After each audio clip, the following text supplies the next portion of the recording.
ఫస్ట్గా ఈ వీడియో చూస్తున్న వాళ్ళకి, నా సబ్స్క్రైబర్స్ అందరికీ కూడా కార్తీక పౌర్ణమి శుభాకాంక్షలు. ఎర్లీ మార్నింగ్ లేచామండి. ఇంకా చన్నీళ్ళతో తలస్నానం చేసి ఇంటి ముందు దీపం పెట్టి పూజ చేసుకున్నాం. ఇంకా మార్నింగ్ నుండి ఫాస్టింగ్ అనమాట. ఈవెన్ వాటర్ కూడా ముట్టుకోకుండా ఓం నమ శివాయ అనుకుంటూ ఉన్నాం ఈ రోజంతా.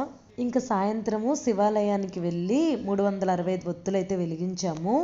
కార్తీక మాసంలో ఒక స్పెషల్ ఉంటుందండి. ఏంటంటే గుడికి వెళ్ళి మనం వెలిగించుకుంటాం కార్తీక పౌర్ణమి అప్పుడు. అలా కాకుండా ప్రతిరోజు కూడా గుమ్మం ముందు ఒక దీపం అనేది మనం ఆ గుమ్మానికి అటుపక్క ఇటుపక్క 2 దీపాలు వెలిగిస్తే చాలా మంచిదండి. బాగా కలిసి వస్తుంది. సో అందరూ పెట్టుకోండి. ఇంట్లో ఆరోగ్యం ఐశ్వర్యం అంతా నిలుస్తుంది. ఇంకా చంద్రుడు కనిపించాక ఈవినింగ్ మేము ఇలా పూజ చేసుకున్నాము. స్పెషల్స్ చేశారు అమ్మ. పులగన్నం, బెల్లం, నెయ్యి, పచ్చి పులుసు, గోంగూర పచ్చడి. ఫుల్ ఆకలిగా ఉంది. సో తినేసాను.